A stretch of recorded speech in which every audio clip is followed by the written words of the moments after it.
Hey there, you're listening to the Not So Breakfast Show with Sasha and Ish.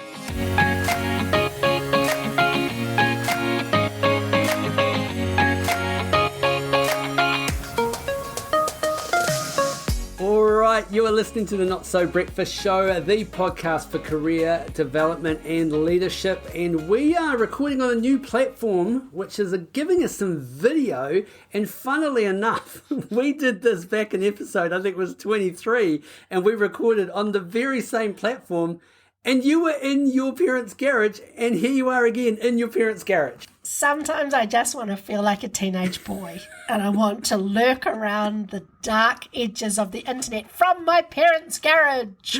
Fantastic. Well, it doesn't look so much like you were kidnapped this time, because last time it must have been a different angle. It looked like either you'd gone back in time to like 1974 or you're in the garage of a serial killer, but this just looks like a normal garage now. Look, I've got my 1973 sweatshirt on. That's how you know it's different. That was a great year we were born. Yes. Cool. Well, we're talking today about when you had to step up when you weren't ready. And really, I think I've got a lot of experience in this area because my whole career development has been stepping up when I wasn't ready. And so maybe we should unpack some of those opportunities that have come along and how I've done that, but also maybe just go through a series of questions or a series of scenarios that you may be thinking, like, am I ready for this opportunity? And yeah, let's unpack that. Oh, and you know that thing we talk about being 50? Like, if we don't do it now, then when? And I know that's something that we're going to talk about, but more than ever now, I feel this urgency around, actually, we just have to do the thing. When the opportunity's in front of us, it's like, yes! And if there's no opportunity in front of us, then we need to smash some doors down to make the opportunity. I'm really sensing this momentum shift where we just cannot wait anymore. You cannot be a passenger in your own life, man. I'm preaching now because I'm just there. I love it. It goes so fast. I remember for a long time I used to tell myself I wasn't old enough for any opportunity. And now I sometimes say to myself, oh, maybe you're a bit old for those opportunities. So I've kind of had that sweet spot of 10 years, but it goes quick. It was 37. It was 37, the number. That was my moment. It was like now everything. And I love this idea of 50 being halfway. And that means 25 is just like a quarter of the way and time to really start. And that means 15 is like a really good place to begin. And maybe if you're 6 or 7, tomorrow is the day to ask for the thing that you really want at school. I think at all ages, man, at all ages, how do we go after the stuff that we want? And not just for our own, not just our own selfish needs, like in service of others, the opportunity of things that we want to do. Yeah.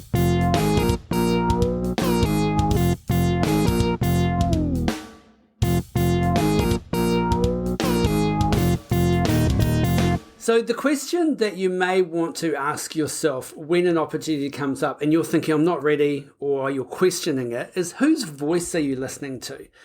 So in your head, if you are talking yourself out of it, is there someone's voice that you're hearing, maybe a parent, maybe another boss, maybe a friend that's from your past saying that you're not ready for this, you can't do it, you can't step up? And maybe identifying what that voice is or who that voice is and thinking, is that actually true?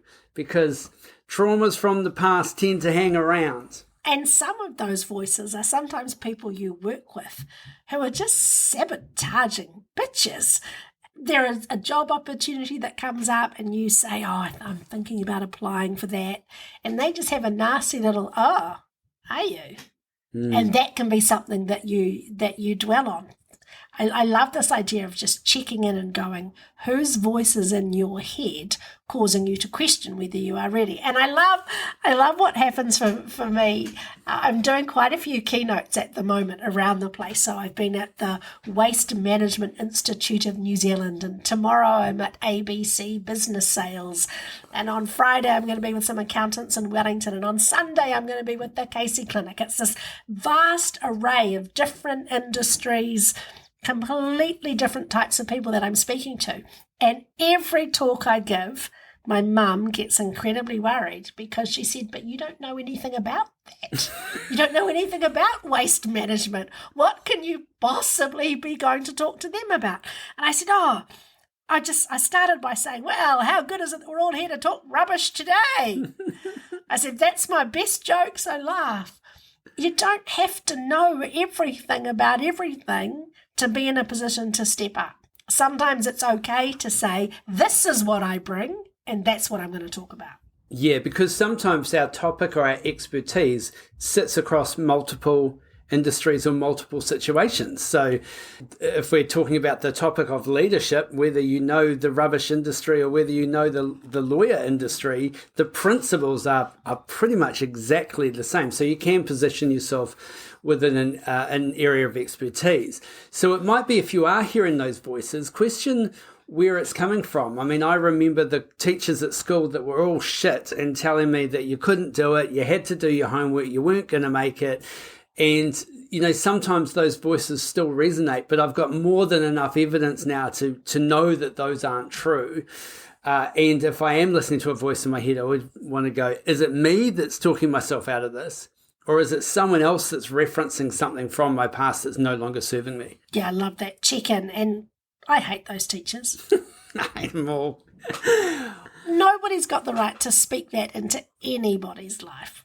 I'm always so reluctant every time I find myself about to say to someone, I'm not sure this is for you. I'm not sure you are going to make it.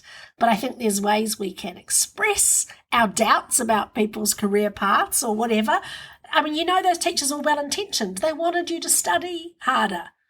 But they didn't reflect on themselves and say, how can I make my lessons more interesting so that Ishmael, this obviously smart kid, can learn? Instead, they just go, oh, the problem must be you. And that's bullshit. Next one is, have you got all the information? So the opportunity's there and now you're starting to doubt yourself. And you know, you might be going, oh, I'm just not sure I've got the skill set, or I'm just not sure I'm right for this. But have you actually got all the information about it? Or are you just looking at it from a surface level and going, well, actually, that's not for me? Maybe a little bit more research, a little bit more questioning, talking to somebody else in a similar position might give you more information to just back up the fact that you are qualified for it and you can take the opportunity. I saw a super cool thing earlier this week here in New Zealand where an employer had said from now on they are putting in their job advertisements a line that goes something like, just because you don't have all of the attributes we are listing, please apply anyway. What we know is that women in particular don't apply unless they have everything. We want to hear from you. Please do apply. And on the one hand, commentators have said, well, why do they list everything and saying you must have XYZ? But also other commentators are saying, that's great. Just say, hey, ideally you'd have all of these things. But if you don't, put your name in the hat because the person we most likely choose won't have them all anyway. So don't rule yourself out just because there's something missing on the list. You might want to ask yourself as well, will this opportunity come up again? Because sometimes within your career, little opportunities come up often, and it might just be, I'm interested and I'm going to do a little bit more work to get there, and I know it will come up again. Or actually, no, this is the one opportunity that I've got, and I need to go for it. I guess if it's something that you are really passionate about and you want to take the risk, you want to go out there, you want to get it, there's some strategies that we could talk about how you might backfill that skill set in order to get in that position. But if it is something that is going to come up again in the future, then it's just a timing situation. I think it's really interesting when you think about kids in this respect as well. So often kids face opportunities that they feel as though it's the only time. It's the only time I'll ever be invited to Johnny's house, and so I'm not coming to Grandma's 80th. And as parents, we have this power of perspective where we can say, well, there probably will be other times that Johnny will invite you. And we have that ability to recognise for our kids which opportunities are once in a lifetime and which are going to come around. And I don't think we necessarily grow out of that ability to see it for ourselves. So sometimes we go, oh, this is it. This is the only chance. I have to do it now. And it's actually not true. But I think more often than not, there are these tiny windows of opportunity and we have to take them. So I remember when Maureen Baker at Les Mills said, look, I'd love you to come and help. You've been designing these training manuals. I'd love you to deliver this message to the trainers. The summit is in Portugal. And I said, that's amazing. And my baby will be 4 months old. So there's only one thing to do: stay home and feed the baby. I mean, you can't possibly choose your career over your family, right? That's an easy choice. Or you just say, what if I just took the baby on the plane? Let's just take the baby with me to Portugal, which is what I did. And that was the start of a really beautiful relationship with a whole lot of people in Europe, and it was an amazing thing to do. Would my career have been hurt if I didn't take that opportunity? Yes, I think so, because I think that laid the foundation of a lot of ongoing discussions and opportunities. And was it a great hardship to take my little baby with me?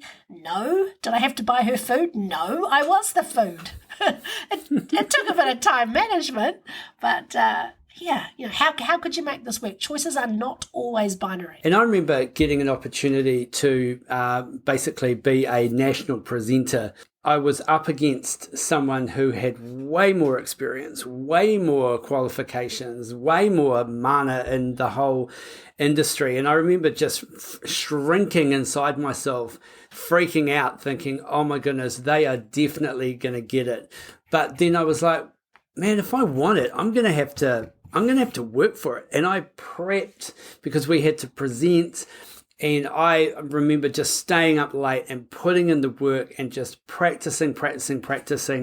And when I kind of got in there and delivered it, I was just light years ahead, really, because you were magic.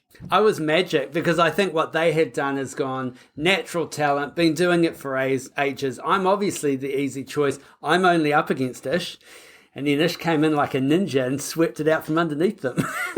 And I love that we've just done what we encourage everybody to never do. So on our 30-minute presenter program, where we teach you how to put together 30-minute presentations and how to tell great stories, we say never make yourself the hero of the story. And I've just told a hero story. You've just told a hero story. Amazing. So maybe every now and then you can be the hero of the story, just not all the time. On your own podcast. You can be. Yeah, get your own podcast.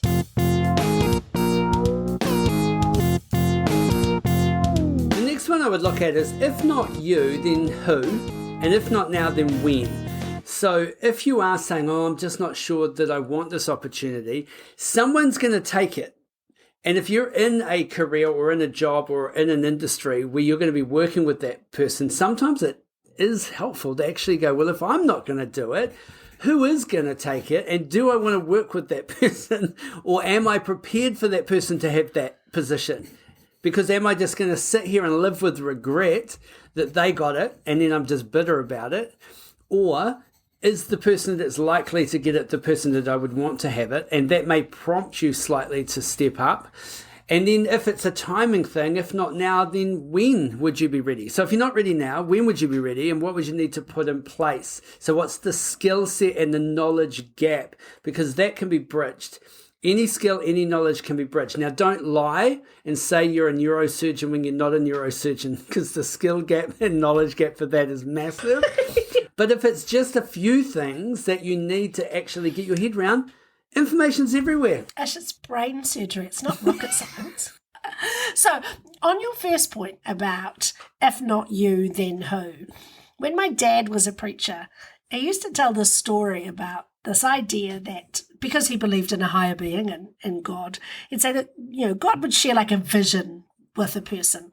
And if a person had this vision or this inspiration and they just didn't do anything with it, then God wasn't going to go, oh, well, that's that idea done. Can't get that done on earth because I gave it to Ish and really, he's not inspired to do anything about it. And so in the sort of religious context, Dad would preach about when you have these visions, if you don't act on them, God's just going to give them to someone else. Someone else is going to get that vision. And one of the saddest things to witness in your life is someone else implementing an idea or a vision that you had because you didn't step up and take the opportunity. And I think take the religious piece away and go, how often in the world there's an argument about patents and inventions, because often scientists will be working at opposite sides of the world on similar problems, and similar ideas for problem solving come to them in a really short space of time. But one of them will take action and do something with it when the other one won't. And I think all ideas do not exist solely in our own heads. Yes. So if you have an idea about something you want to do, it's quite possible that someone else is thinking of it too. And how often do you see a product in the market and I'll go, oh, I thought of that years ago, but I did nothing about it. So I'm really pleased that that person's gone on to be a gazillionaire. Good for them. Because the idea came, the universe provided the idea, but if we don't step up, someone else is going to do it.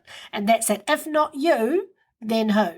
And do you want to watch someone else pick up your idea and run with it? Could you just step up and have a crack at implementing it now?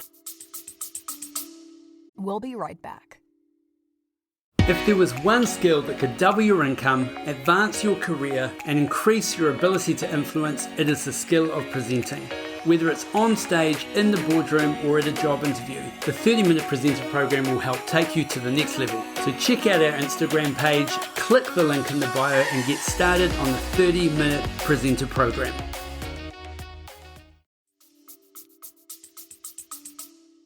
And to pick up on the timing aspect of that, if not now, then when, there is no perfect time. There is no perfect time to have a baby. There is no perfect time for anything. If it's change will happen regardless, and sometimes opportunities come along at the time that you don't think you're ready. And then at the time you do think you're ready, the opportunity's not there anymore. It's just the way that life kind of rolls. So you've aged out of the opportunity. Suddenly you missed your year 37. You waited too long. You're 38 now. It's over. So let's talk about a skill set or a knowledge gap. Like, this is really around understanding and asking good questions around what the opportunity is. And if you understand it in its entirety, or at least more details, and you can understand exactly what skill you need to work on, then you can figure out how to bridge it and how fast you can bridge it. Or if it's a knowledge piece, how fast you can bridge that as well. And sometimes it's useful to talk to other people that are in similar roles outside of the industry that you work in, so you can get a perspective on it. So if you were applying for a position that you were wanting, talk to someone else that has that position in another company, or do some research. Don't just go in there blank, hoping that your brain will catch up with your mouth when they ask you the question that you didn't know the answer to.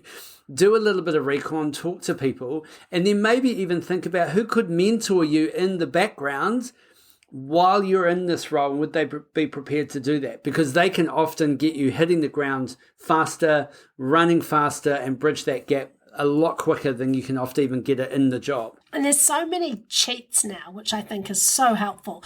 If you think about what ChatGPT does, you can just ask it anything. Write me a 5,000 word report. And in my experience, I've been doing that, and it runs out of steam in about 2,500 words. But even reading that 2,500 words, even if some of what it is not true, reading it just gives you this massive head start, because it's pulled all of the information from the internet and it gives you a clue about where to start looking. So it's never been easier to upskill and find out about stuff. What are the top 5 things I need to put in a competitor analysis?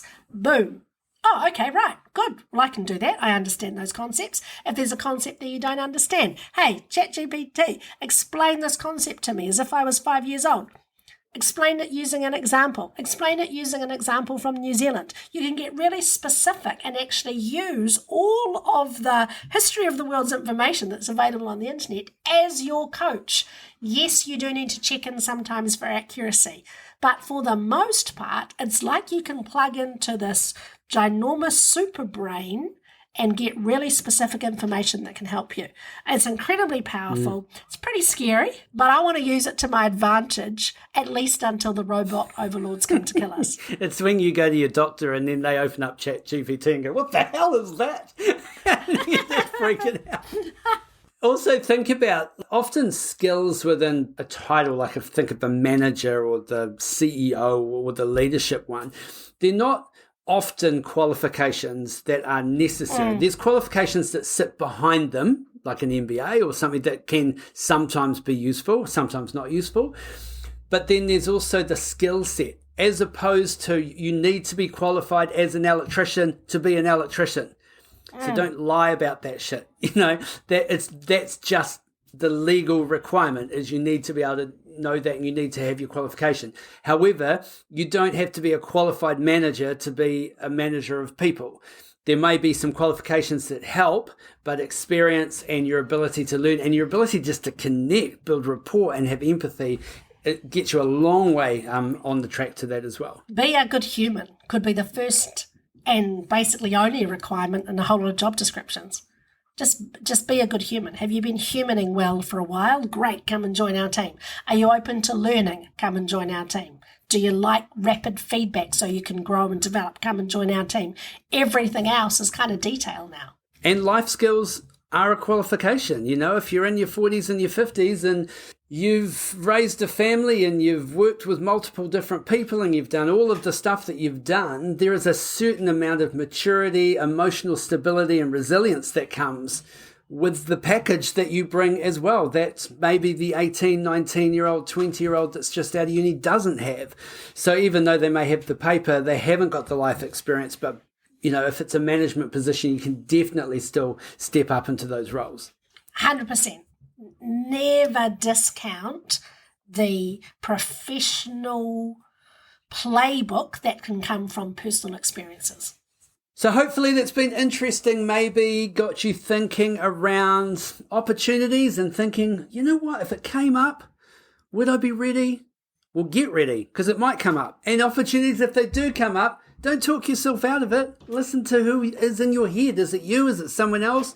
And is the conversation that you're having with yourself even true? Because your chances are you've probably got a whole lot of skills there that are useful. And I just thought of one more thing that you've just sparked with me, Ash, is ask yourself now, what are the opportunities that if someone said, hey, Ash, would you like to do this?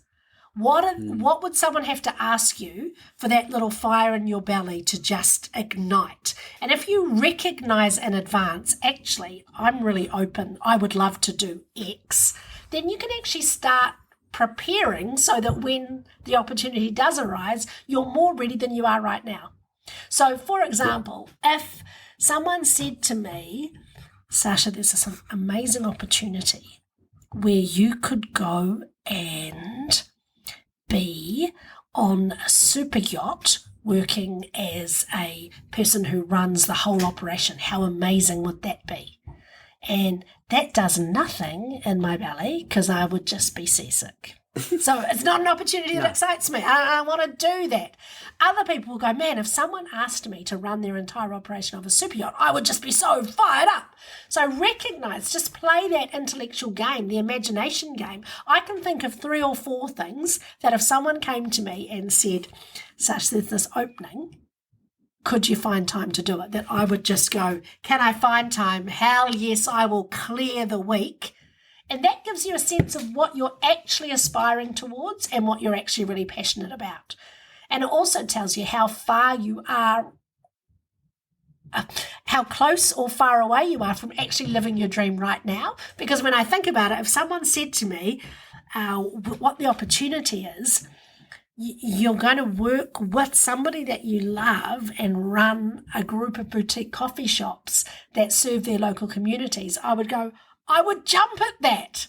And so because I'm doing that now, that feels like I'm in the right place. And there's a couple of other opportunities that I know I would say yes to that are in slightly different fields. Do you know, like I'm not asking you to share them, but do you know what I mean by that? Those opportunities that would absolutely light you up? Yeah, definitely. I think that there's certain things that either they hit a value set or they just spark a passion. And you see that with people that volunteer and do voluntary work, right? It's something that they just want to do because it serves either a greater good that they want to be involved with, or it's a passion project on the side. And sometimes those passion projects lead into new careers. You know, one of my good mates loves to dress as a stormtrooper, and he's a professional stormtrooper, and he does all this stuff for charity. And Alistair, you're a frickin' legend at the stuff that you do, and it's all voluntary. But I tell you what, if the Empire knocked on his door tomorrow, he would leave me in a second and be gone to the Death Star and try and dominate the galaxy. To the bad side, Alistair. He's a bad guy doing he would good. He would be a spy. He would be a spy. Okay, so I've been watching a new show, and I binged it and loved it, and it's called Colin from Accounts. Have you seen that? No, I've only seen the shorts from it, and it looks amazing. It was one of those things that I saw the shorts and I just laughed my head off. And then I just started binging it, and I was like, oh my goodness, the writing is so clever.